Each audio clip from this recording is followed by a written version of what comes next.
नमस्कार, मैं हूं ब्रिजेश पांडे और टीवी9 डिजिटल में ब्रिजेश की बात में आपका स्वागत है। चीन है कि मानता नहीं।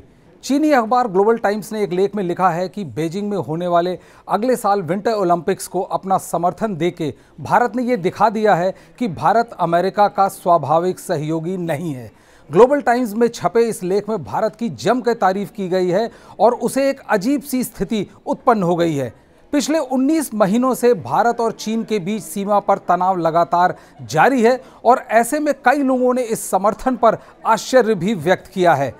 पिछले शुक्रवार को रशिया के विदेश मंत्री सर्गेई लेवरोव और चीन के विदेश मंत्री वांग यी के साथ वर्चुअल मीटिंग में भारतीय विदेश मंत्री एस जयशंकर ने विंटर ओलंपिक्स चीन में होने का समर्थन किया। रशिया, चीन और भारत के विदेश मंत्रियों की इस बैठक के बाद एक साझा बयान भी जारी किया गया कि चीन में 2022 में विंटर ओलंपिक्स और पैरा ओलंपिक्स खेलों की मेजबानी के लिए मंत्रियों ने समर्थन किया है। इस मसले में दूसरी तरफ अमेरिका की तरफ से ऐसे संकेत आ रहे हैं कि वो और उसके सहयोगी मुल्क इन खेलों का राजनयिक बहिष्कार करने की सोच रहे हैं। बिडेन सरकार अपने खिलाड़ियों को तो भेजेगी, लेकिन अधिकारियों के प्रतिनिधिमंडल को भेजने पे विचार कर रही है। ऐसा कहा जा रहा है कि इस मसले में अमेरिका के साथ ऑस्ट्रेलिया, कनाडा और जर्मनी भी हाथ मिला सकता है।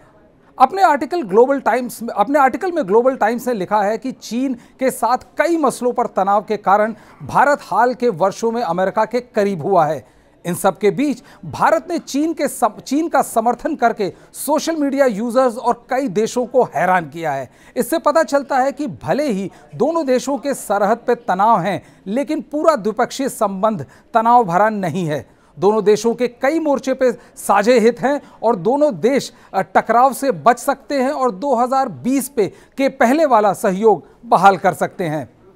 इस आर्टिकल में आगे लिखते हुए ग्लोबल टाइम्स ने कहा कि अमेरिका, जापान और ऑस्ट्रेलिया से संबंध मजबूत होने के बावजूद भारत ने चीन, रशिया और संघाई सहयोग संगठन के साथ ब्रिक्स के सदस्य देशों से भी संबंधों को आगे बढ़ाना जारी रखा है। इससे पता चलता है कि भारत अपनी विदेश नीति उदार रखना चाहता है और अपने संबंधों को किसी खेमे तक सीमित नहीं रखना चाहता। अपने रिपोर्ट में ग्लोबल टाइम्स ने यह भी लिखा है कि जब चीन ने अमेरिका या अन्य पश्चिम देशों के नेताओं को इनवाइट ही नहीं किया, तो फिर बहिष्कार की बात कहां से उठती है। ओलंपिक्स के नियमों के अनुसार खेल में नेताओं को इनवाइट करने के लिए आईओसी का इनवाइट अनिवार्य है और चीन की कोई योजना नहीं है कि वो इस खेल में अमेरिका या अन्य देशों के नेताओं को इनवाइट करें।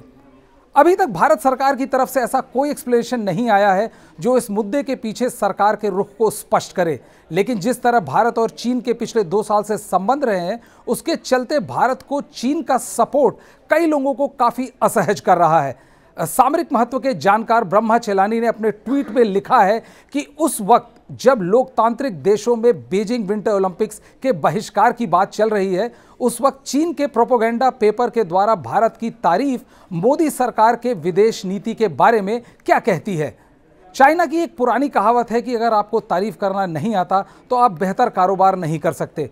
चाइना आज दुनिया के सबसे बड़े कारोबारी मुल्कों में से एक है और वो भारत की तारीफ भी कर रहा है। जाहिर है सवाल तो उठेंगे ही। ब्रिजेश की बात में आज इतना ही। कल फिर मिलते हैं एक नए मुद्दे के साथ।